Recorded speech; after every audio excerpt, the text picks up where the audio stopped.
gusto kong maging official sa record ng Senate na hindi ako pumapabor sa political dynasty. At handa po ako na ako mismo hindi na tumakbo pagka ito ay na-approve. Panahon na para liwanagin natin sa taong bayan kung ano ang political dynasty at kung ano ang naitutulot nito. Meron ba maganda o mali? At kung meron mang maganda, okay. Kung may mali, anong parusa? Kailangan meron tayong mga parusa na gagawin doon sa mga political dynasty na ginagamit ang posisyon nila para kamkamin ang pera ng taong bayan. Magandang araw. Narito po tayo ngayon upang makapanayam si Senator Robin Padilla patungkol sa kanyang panukalang batas na Anti-Political Dynasty Bill. Senator, bakit hindi saklaw ng panukalang ito ang mga barangay at SK elections? Gayong malaki rin ang impluwensya ng political dynasties sa grassroots level. Tunay na malaki ang papel ng barangay sa ating politika. Tsaka, sabi nila, hindi daw to, alam mo na, yung SK ng mga kandidato, tsaka mga barangay na kandidato, hindi daw partisan yan. Hindi daw yan, pero madalas partisan pa rin. Pero siyempre, sa katotohanan, hindi itinuturing na ang barangay at SK election, non-partisan yan. Ang panukalang ito ay nakatuon muna doon sa mga posisyong may partidong politikal at direktang konektado sa ating mga lokal at pambansang pamahalaan. Ang rason kung bakit hindi natin sinaklaw, dahil iba ang katangian na ng barangay bilang basic political unit at traditionally, mas community-based ang pagpili ng leader dito. Di ba sila yung pinakamalapit sa tao? Gayunpaman, hindi isinasara ng panukalang ito na magkaroon ng posibilidad na sa hiwalay na batas ang barangay, kung nanaisin ng Kongreso, magkaroon na rin ng ng anti-political dynasty. Dahil meron na rin yan Meron na rin magkakapatid dyan, may mag-ama, yun. Hindi po ba ito magiging lugar ng abuso at magsilbing sandata ang panukalang ito upang magsampa ng mga nuisance petition laban sa mga kalaban sa politika? Ay, hindi naman po. Dahil meron naman pong malinaw na definisyon sa panukalang ito kung sino ang mga kasama at anong klase ng mga relasyon at sitwasyon ang ipinagbabawal.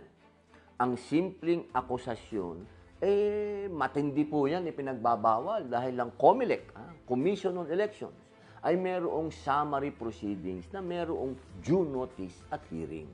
Nakabase po tayo sa dokumentadong relasyon sa loob ng ika-4 na antas at sa sabayang taktakbo. Yung bang sabay-sabay ang pagtatakbo nila, makakamag-anak o agarang pamalit. Senator, sa pagiging practical, hindi ba magiging mabigat at komplikado para sa COMELEC ang pagtiyak sa relasyon ng mga kandidato hanggang ika-4 na antas? Hindi naman po siguro dahil meron naman pong malinaw na mekanismo ang panukala. Una po, ay obligadong magsumite ang bawat kandidato ng sinumpaang salaysay na nagsasaad po kung siya ba ay may kamag-anak na kasulukuyang halal na opisyal na sakop ng batas. Ikalawa, meron pong karapatan ng COMELEC sa mga civil registry at iba pang public records na madaling magamit po bilang batayan. Ikatlo, pwede rin pong magsumite ng reklamo o petisyon ng mga mamamayan, kapwa kandidato o mga partidong politikal kung may duda po sila sa isang kandidato. Mas mabilis po ang ganitong proseso at merong pananagutang. Senator, dahil pinaghihigipitan nito kung sino ang karapat-dapat na tumakbo sa pwesto, hindi ba anti-democratic ang panukalang batas na ito? Hindi po. Ang pagprotekta po sa demokrasya mula sa pang-aabuso ng kapangyarihan ay ang layunin ng panukalang batas na ito. Ang mga dynasties sa politika, napakalaganap na po sa ating bansa. At nagiging sanhi ng monopolyo ng isang maliit na bilang lang ng pamilya sa politika. Dahil po dito, ang tunay na representasyon at kompetisyon sa iba't ibang sektor ng bansa ay nagiging limitado. Paano ipatutupad ng COMELEC ang panukalang ito sa aktwal na halalan, lalo na kung libo-libong kandidato ang kailangan busisiin ng relasyon hanggat ika-4 na degree? May sapat ba silang kakayahan at pondo para gawin ito? Ang pagkakaiba po kasi sa atin po, hindi pa naisa sa batas ang definisyon ng political dynasty. Kahit ito po ay mandato po, nakalagay po ito sa saligang batas mula pa noong 1987. Ang panukalang ito po ay unang hakbang. Siyempre po, dapat laging may first step, sabi nga, upang masigurong hindi ito mananatili po sa papel lang o sa kwento. Nakasaad po na may parusa, disqualification, at direktang aksyon mula sa COMELEC. Kung may batas po at may malinaw na implementing rules, mas magiging mahirap po lusutan ng pamahalaan ng mga magkakamag-anak. Bale, sino ho ba ang sakop na kamag-anak sa 4th degree of consanguinity or affinity? At bakit hanggang ika-4 na degree ang limitasyon? Magandang katanungan yan. Ang sakop sa 1st degree, siyempre, yung ating magulang at mga anak. Sa 2nd degree naman po, siyempre kabilang dyan yung kapatid mo, maging sila man half na brother or sister. Ano? At kasama rin dito, siyempre, lolo, lola at mga apo. Samantalang sa 3rd degree naman, papasok ang ating mga pamangkin, tiyuhin, tiyahin at mga great-grandparents. Sa 4th degree naman, ay yung mga pinsan, kapatid ng lolo at lola. Gayon din po ang mga great-grandparents at mga great-nephew mo o great-nieces. Sa affinity naman, dito po kasama, siyempre, yung asawa mo at mga kamag-anak ng asawa mo hanggang 4th degree. Minabuti po natin na hanggang ika-4 na degree para halos lahat ng kamag-anak ng politiko ay sakop na. Sa akin pong palagay, kung nais po talaga natin basagin ng monopolyo ng kapangyarihan, ang 4th degree po ang pinaka-epektibo. Sabi nga po ni attorney Christian Munsod, isa po yan sa framers. Ibig sabihin, isa sa gumawa ng 1987 Constitution, sang-ayon po siya dito. Naniniwala po siya na dapat lahat ng kamag-anak ay pagbawalan para maging ganap ang bisa ng pagpapatupad nito. Ito po yung pinaka-resonableng balanse sa pagitan ng prinsipyo at praktikalidad. Kaya lang, kung mas lalawakan pa po natin dito, halos lahat naman ng magkakamag-anak na sa probinsya, saklaw na. Hindi naman po pwede yun. Mawawalan na ng saysay ang pagpatakbo ng lokal na politika. Kaya hanggang ika-4 lang po, yun na po yung pinaka-ideal cut-off para mas maging epektibo po ito. Para hindi naman sobra. Bakit dapat parusahan ang mga pamilya dahil sa pagkakaroon ng ugnayan sa politika? Hindi naman natin pinarurusahan. Wala naman tayo doon. Porket ba kapamilya mo, buong naugnay ka lang doon sa politika? Hindi naman po ganon.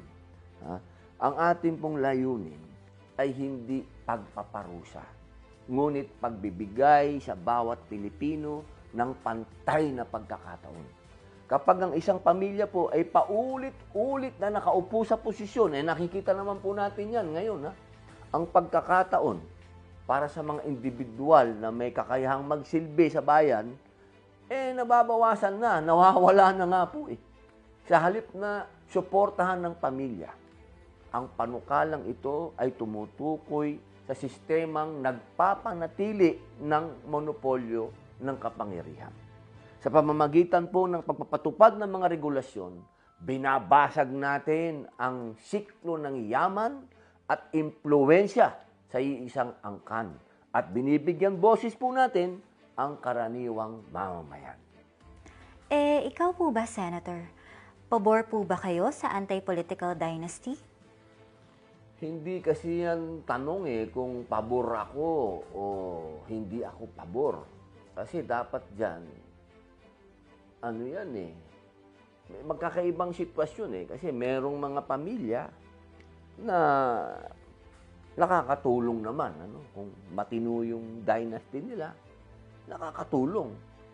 Pero meron din namang pamilya na sindikato. Di ba? Yun Ang problema, wala tayong batas na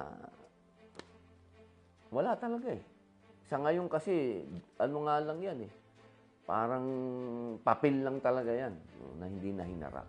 Kasi kung ako tatanungin ninyo, ayaw ko talaga yan. Kasi gusto ko lahat ng Pilipino magkaroon ng pagkakataon magsilbi kung gusto niya. Sa ngayon kasi wala Pag wala kang pera, wala kang koneksyon, wala kang kapangyarihan, sorry ka. Ngayon, kung ikaw naman may koneksyon na pamilya, ikaw ang pangalan mo matagal na sa politika, sigurado ka pang mananalo. Bilang Pangulo, Senator, mayroon pa po ba kayong panawagan tungkol sa panukalang ito? Siguro ang panawagan na ito nanggagaling sa saligang batas. Kung nakakapagsalita lang yung saligang batas, baka pinagsasampal na niyan yung senador.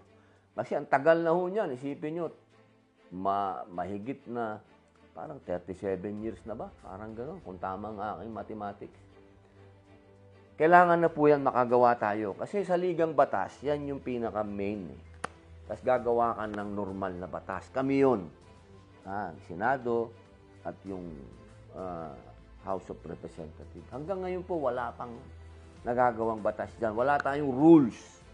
Kaya ang nangyayari ngayon, magkakapatid, mag-iina, mag-ama, at hindi pa po tumigil doon.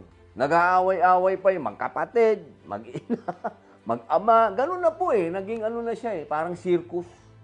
Kaya hanggat po wala tayong batas dyan, kung ano yung regulasyon, ganito po tayo. At tandaan po natin, dito nag-uumpisa ang sindikato.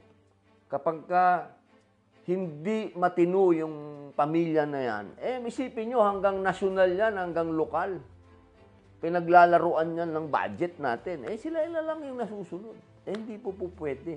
Kumbaga, hindi nagiging totoo yung check and balance. Kaya sana po, maging totoo na itong panukala na ito para meron na po tayong sundan. Kasi sa ngayon po, wala tayong sinusundan.